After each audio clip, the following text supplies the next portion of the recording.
All right, so Tony, tell us about who the Efficient Warrior Alliance is for.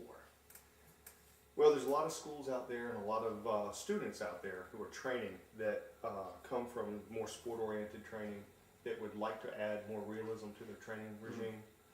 There's a lot of schools out there that would like to add more realistic training programs to their schools. They've realized the need for something along that line. So what we've got is some of the best people in the reality-based martial art world that are our board of experts.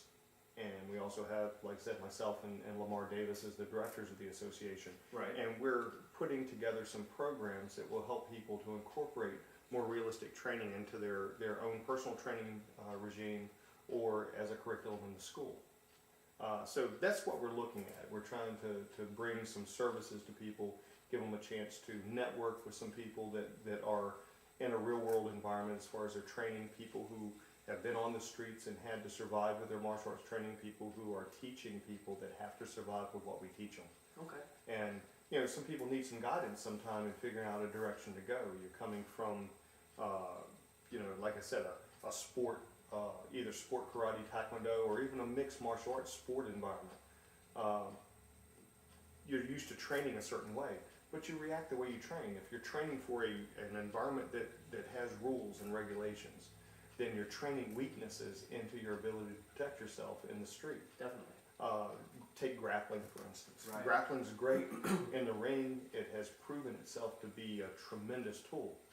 In the street, however, if we end up going to the ground, I'm not limited to just my ability to punch you or try to move you into a lock.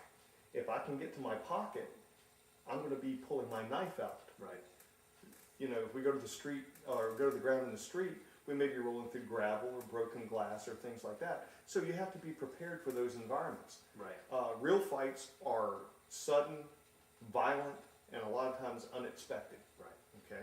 There's a lot of training you have to put into your curriculum in order to be prepared for those things. One of the things that you have to look at is awareness. That's something you really don't have to pay attention to in a sporting environment. No threat, anything other than the person in front of you. Exactly. Oh, yeah. When you're in a real-world environment, you have to worry about third-party interventions. You have to worry about weapons that can come into play. You have to pay attention to your surroundings. You have to train yourself to be in a mode of what we call active awareness. Right. All the time.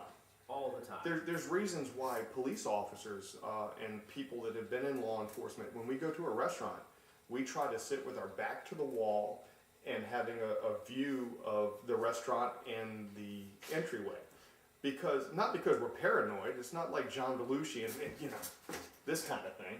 Well, some people are. But what we're looking at is when you're sitting there being able to scan the environment and be aware of potential threats.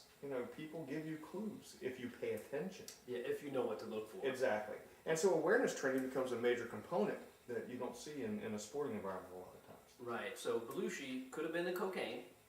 I don't know. Maybe because he was paranoid about the cocaine. I don't know. But he was aware. But he was, and he was hyper aware. So really the Efficient Warrior Alliance is for people who are martial artists or potential martial artists who wants to learn more about martial art, really step up their game, whether it's an MMA game, whether it's a jiu-jitsu, combat submission wrestling, Thai boxing, Jeet Kune Do, karate, Krav Maga, all this stuff. That's what it's really all about, and that's who it's for.